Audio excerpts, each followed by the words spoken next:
إذا جمهورنا بندي مع الأخ حيدر العبادي رئيس وزراء العراق في هذا الجواب ومع السؤال الأول: متى تتحسن الكهرباء؟ 2100، 2200، سنة 2300، سنة 2400.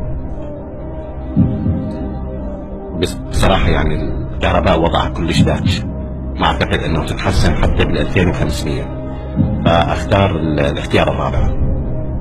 كثير للجواب إن شاء الله. إذا اختيار حيدر العبادي للجواب رقم 4 جواب صح، صاروا 200 ريال.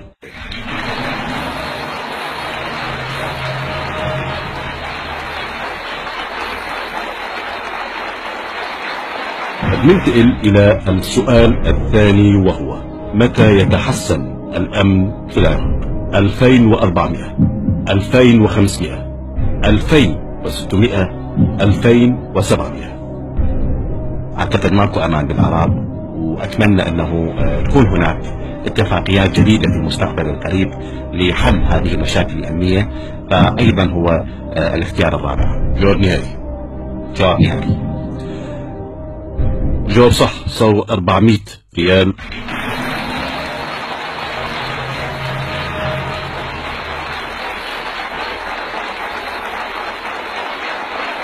حيدر العبادي لسه في عندك 3 وسائل مساعدة ما استخدمت ولا واحدة منهم: الاستعانة بالجمهور أو حذف إجابتين أو استعانة بالصديق. بننتقل إلى السؤال الثالث. السؤال هو: ما هو الحل الوحيد لوضع العراق العشبة، القنفة، الشعبة، اللفة؟ يعني هذا سؤال صعب جدا. يعني أتمنى أن أستعين بصديق إلي إبراهيم الجعفري، هو يعرف هذا السؤال. إذا بنطلب من البرنامج أن يتصل برفيق حيدر العبادي إبراهيم الجعفري لحتى يساعدوا بالجواب.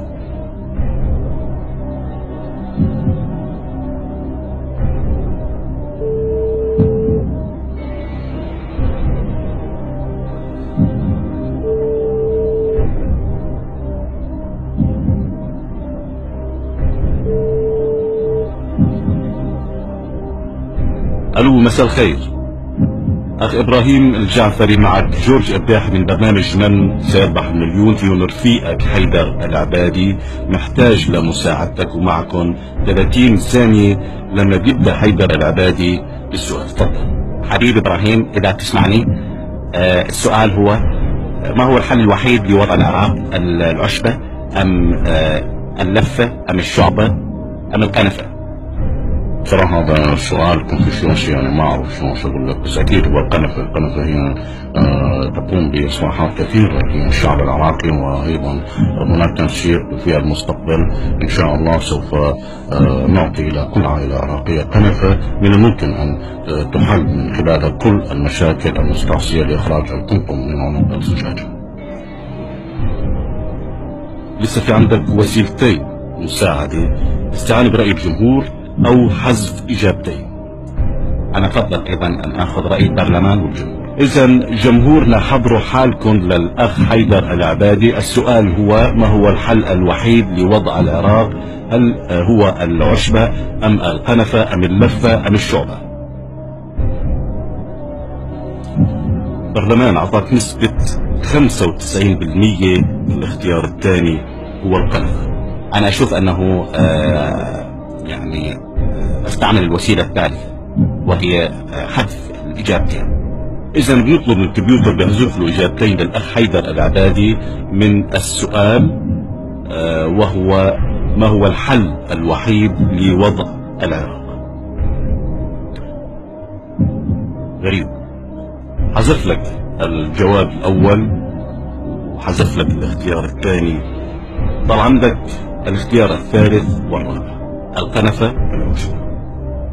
أنا أفضل أن أمشي مع رأي الجمهور ومع رأي صديقي إبراهيم الجعفري. جوابه رقم 3: القنفة.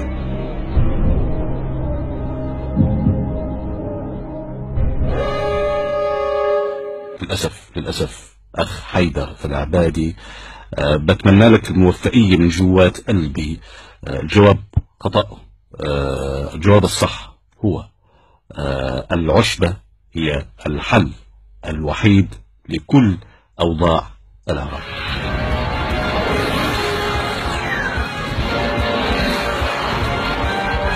تحية كبيرة للأخ حيدر العبادي، بنتمنى له الموفقية. أيضا تحية كبيرة لرفيقه وحبيب قلبه إياد علاوي.